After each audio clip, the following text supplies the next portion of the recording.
टाकुटो एक बहुत ही ज्यादा बीमार लड़का था जो अपनी डेथ के बाद अपनी फेवरेट गेम की दुनिया में री इनकारनेट हो गया अपने फेवरेट गेम कैरेक्टर के साथ। तब दोनों ने डिसाइड किया कि वो दोनों एक एम्पायर बनाएंगे, बिल्कुल वैसे ही जैसे उन्होंने गेम में किया था। तब उन्हें पता नहीं था कि टाकुटो लेजेंडरी किंग ऑफ रुइन के रूप में दोबारा जन्म लिया है, जो दुनिया को डिस्ट्रॉय करेगा ताकि वो दोबारा रिबॉर्न हो सके। टाकुटो एक बहुत ही ज्यादा बीमार लड़का था, लाइक कभी भी मर सकता था। वो अपना ज्यादातर टाइम एक सिविलाइजेशन बिल्डिंग स्ट्रेटेजी गेम जिसका नाम इटर्नल नेशन था खेलने में बिताता था। एक दिन जब वो गेम को दोबारा स्टार्ट कर रहा था, गेम को पूरी तरह से कंप्लीट करने के बाद वो शांति से गुजर गया। उसे लगा जैसे वो डार्कनेस में डूब रहा है, और जब उसने अपनी आंखें खोली तो उसने खुद को एक स्टोन थ्रोन पर बैठा हुआ पाया जो एक फॉरेस्ट के बीच में था। उसे समझ नहीं आता कि क्या चल रहा है, लेकिन तब उसके सामने एक फेमिलियर फिगर आई। टाकुटो ने तुरंत उस औरत को पहचान लिया। वो थी आटू द स्लाज विच, जो उसकी फेवरेट कैरेक्टर थी इटर्नल नेशन गेम में। उसे याद आता है कि कैसे उसने इटर्नल नेशन को सबसे डिफिकल्ट लेवल पर प्ले करने का डिसीजन लिया था, the kingdom of ruin and evil, और उसने मिनोग्रा को अपना स्टार्टिंग पॉइंट बनाया था। खुशकिस्मती से उसके साथ आटू थी, एक ऐसा कैरेक्टर जो शुरुआत में बहुत ही वीक होती है लेकिन अपने एनिमीज को डिफीट करके उनकी एबिलिटीज को एब्जॉर्ब करती है और एंड में सबसे ज्यादा स्ट्रॉन्ग बन जाती है। आटू ने टाकुटो को अपना किंग बुलाया और टाकुटो सोचने लगा कि क्या ये कोई रोल प्ले सिचुएशन है जिसमें उसे साथ देना होगा, लेकिन आटू ने उससे कहा कि इतना सोचने की जरूरत नहीं, क्योंकि उसे सब कुछ पता है। उसे उसका नाम पता है और ये भी कि उसने कभी लाइफ में ग्रास को टच नहीं किया। वो एक बहुत ही ज्यादा प्रो प्लेयर था जिसने गेम को नाइटमेयर डिफिकल्टी पर कंप्लीट किया था, सबसे ट्रिकी सिविलाइजेशन के साथ। टाकुटो ये सुनकर हैरान हो गया कि उसे पता है कि वो एक प्लेयर है और आटू गेम के अंदर का एक कैरेक्टर है। और आटू ने उसे बताया कि उसे उनके सारे गेम्स याद हैं, उसे उसका प्ले स्टाइल पता है, यहाँ तक कि वो सारी बातें जो उसने स्क्रीन के सामने उससे कभी कही थी, और वो सब मोमेंट जब उसने उसके नाम पर बास्टेड वन आउट किया था। टाकुटो बहुत खुश हुआ ये रियलाइज करके कि वो अपने फेवरेट कैरेक्टर के साथ फेस टू फेस बात कर सकता है, और आटू ने कहा कि वो तो उससे भी ज्यादा खुश है। टाकुटो फिर आटू से पूछता है कि क्या ये हेवन है, लेकिन आटू ने कहा कि उसे भी यहाँ समन किया गया है और इस लोकेशन के बारे में उसका मानना था कि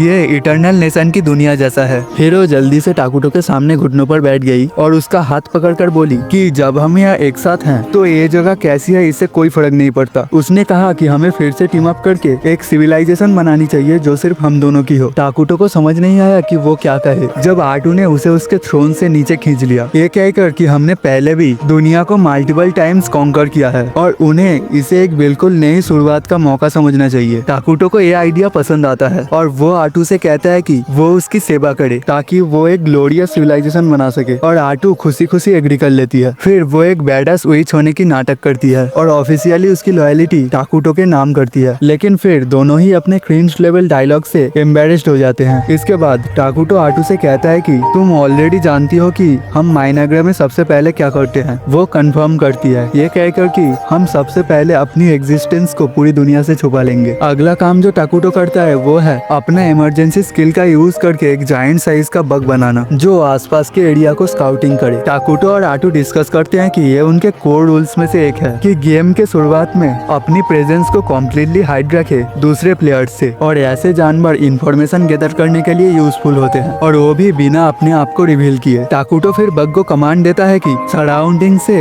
इंफॉर्मेशन गैदर करे और वो बग तुरंत तेजी से अपना मिशन पूरा करने के लिए निकल पड़ता है, जो देखकर आटू सरप्राइज्ड होती है क्योंकि उसने एक्सपेक्ट नहीं किया था कि इस नियर बाई एरिया में सब कुछ इतना स्मूथली होगा। ये एक नई और अनफेमिलियर वर्ल्ड है और टाकुटो उसे बताता है कि वो सिर्फ बग का विजन शेयर कर सकता है, बिल्कुल गेम की तरह। वो फिर कहता है कि उसने अपना आधा माना स्काउट क्रिएट करने में खर्च कर दिया और अब उसका बेस्ट चॉइस ये है कि वो अपने स्टार्टिंग सेटलमेंट बना ले। उसका मानना था कि काश उसके पास थोड़ा और माना होता ताकि वो एक और फिगर क्रिएट कर पाता जो उनके डिफेंस में मदद करे, लेकिन फिलहाल ये पॉसिबल नहीं है। आटू थोड़ी डिप्रेस्ड हो जाती है ये सुनकर क्योंकि वो अभी बहुत ही वीक है और वो अपने आप को भी प्रोटेक्ट नहीं कर सकती। टाकुटो को तो छोड़ ही दो। वैसे भी टाकुटो बग की आंखों से एरिया पर नजर रख रहा था और वो कहता है यहाँ सिर्फ फॉरेस्ट ही फॉरेस्ट है। आटू उदास हो जाती है क्योंकि वो अभी उसकी हेल्प नहीं कर सकती, लेकिन टाकुटो उससे कहता है कि उसका सिर्फ यहाँ होना भी उसके लिए काफी है, और ये सुनकर आटू बहुत खुश हो जाती है। तभी वो बाग एक गरीब और डार्क एल्फ्स के ग्रुप को देखता है। आटू कहती है कि ये तो उनके लिए गुड न्यूज है क्योंकि डार्क एल्फ्स एक न्यूट्रल स्पीसीज हैं, हालांकि उनका झुकाव थोड़ा न्यूट्रल एविल साइड की तरफ होता है और उनका किंगडम भी लो की न्यूट्रल एविल है। लेकिन यह न्यूज टाकुटो को परेशान कर देती है, जो सोचने लगता है कि क्या ये सच में इटर्नल नेशन की दुनिया है। वो सोचता है कि अगर कोई और सिविलाइजेशन यहाँ आसपास है तो उसका किंगडम बसने से पहले ही डिस्ट्रॉय हो जाएगा। लेकिन आटू उससे कहती है कि अगर हम कोई भी मुसीबत में हुए तो हम दोनों मिलकर यहाँ से भाग जाएंगे। जो सुनकर टाकुटो उसकी बात मानता है और वो डिसाइड करता है कि वो डार्क एल्फ पर नजर रखेगा और फिलहाल के लिए वो एरिया को स्काउटिंग करना जारी रखता है। जब वो दोनों अपनी बेकार की बातें और सेलिब्रेशन में लगे हुए थे तभी एक डार्क एल्फ्स का ग्रुप वहाँ आ जाते हैं। वो लोग टाकुटो को देखकर उतने ही शॉक्ड हो जाते हैं जितना कि टाकुटो और आटू। जब वो लोग एक दूसरे को देखकर शॉक्ड हो ही रहे थे तब आटू डिसाइड करता है कि अगर उसका मास्टर किसी भी तरह से मुसीबत में होता है तब वो अपनी जान दांव पर लगा देगी। पता चलता है कि डार्क एल्फ्स का लीडर जिया अपने लोगों के लिए खाना ढूंढने के मिशन पर था, जो इतने थके हुए और भूखे थे कि चल भी नहीं पा रहे थे। उसकी असिस्टेंट ने उससे कहा कि उन्हें इस फॉरेस्ट में नहीं आना चाहिए क्योंकि लेजेंड कहते हैं कि इस जगह पर कुछ बहुत ही ज्यादा एविल चीजें सील्ड हैं। लेकिन जिया ने उसे जवाब दिया कि वो सिर्फ इस वजह से पीछे नहीं हट सकता क्योंकि उसके लोग उस पर डिपेंड करते हैं। जब वो ये सोच ही रहे थे तभी उनका सामना अचानक आटू और टाकुटो से हो जाता है, जो उसे एक एविल अवतार की तरह लगते हैं। वो डर से जम जाता है क्योंकि उसकी नजर में टाकुटो सिर्फ एक ब्लैक शैडो मॉन्स्टर की तरह दिख रहा था और अब उसे पूरा यकीन हो जाता है कि इस जगह के एविल वाले कहानी सच है। वो सोचता है कि अगर यहाँ उसने कोई गलती की तो उसका पूरा क्लैन खत्म हो सकता है, इसलिए वो तुरंत टाकुटो के सामने घुटनों पर गिर जाता है और अपना इंट्रोडक्शन देता है। उसके पीछे उसके फॉलोअर्स भी वही करते हैं और फिर जिया टाकुटो से माफी मांगता है कि उसने उसके टेरिटोरी पर घुसने की हिम्मत किया।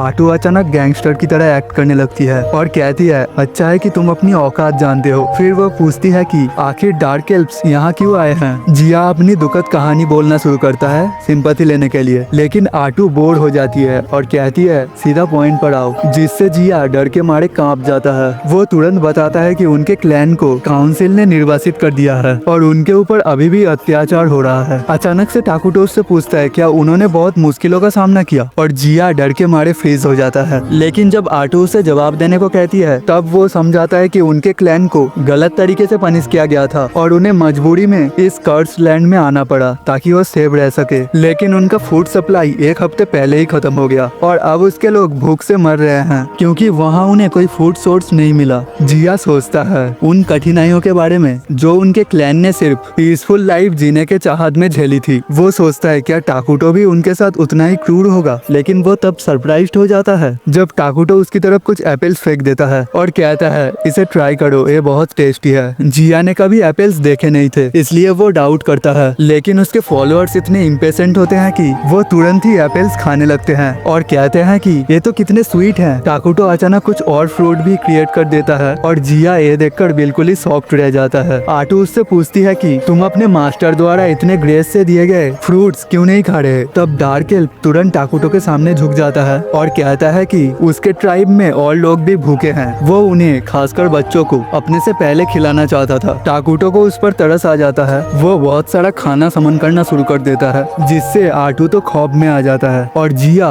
वो तो बहुत ही ज्यादा शॉक में थी। डार्क एल्फ जैसे उसके लोग हमेशा दूसरों के नफरत और क्रूरता के शिकार रहे हैं क्योंकि लोग मानते हैं कि वो डार्क साइड से बिलोंग करते हैं और अब तक उनकी मदद कभी किसी ने नहीं की। जिया टाकुटो से पूछता है कि वो आखिर है कौन, लेकिन टाकुटो सिर्फ इतना कहता है कि ये खाना अपने लोगों तक ले जाओ। जिया और उसके फॉलोअर्स जल्दी से अपने कैंप वापस लौट जाते हैं खाने के साथ और सब लोग फाइनली पेट भर के खा लेते हैं। लेकिन जिया दूसरे एल्फ्स को ये नहीं बताया कि उसने खाना कहाँ से लाया था। रात को जब वो कैंप के पास अकेला बैठा होता है तब क्लैन के एक एल्डर वहाँ आते हैं। एल्डर कहता है कि जो फ्रूट तुमने पहले लाए थे वो मैंने अपने पूरे जिंदगी में कभी नहीं देखे और वो किसी भी और फ्रूट से ज्यादा टेस्टी है। वो जिया से पूछता है कि तुम्हें ये फ्रूट कहाँ से मिले और जिया एल्डर को अपनी लेजेंडरी एविल बीइंग से हुई मुलाकात के बारे में बताता है। एल्डर शॉक्ड हो जाते हैं क्योंकि जिया किंग ऑफ रूइन से मिला था जो एंसेंट बुक्स में मेंशन है। एल्डर कहते हैं कि उन बुक्स के मुताबिक जब दुनिया बहुत ज्यादा नफरत से भर जाती है तब किंग ऑफ रूइन आते हैं और दुनिया को डिस्ट्रॉय कर देते हैं ताकि एक नई शुरुआत हो सके। जिया को लगता है कि टाकुटो उस किंग ऑफ रूइन के डिस्क्रिप्शन से मैच करता है, लेकिन सच तो ये था कि वो टाकुटो की एक भी बात समझ नहीं पाया था और सिर्फ आटू के बिहेवियर से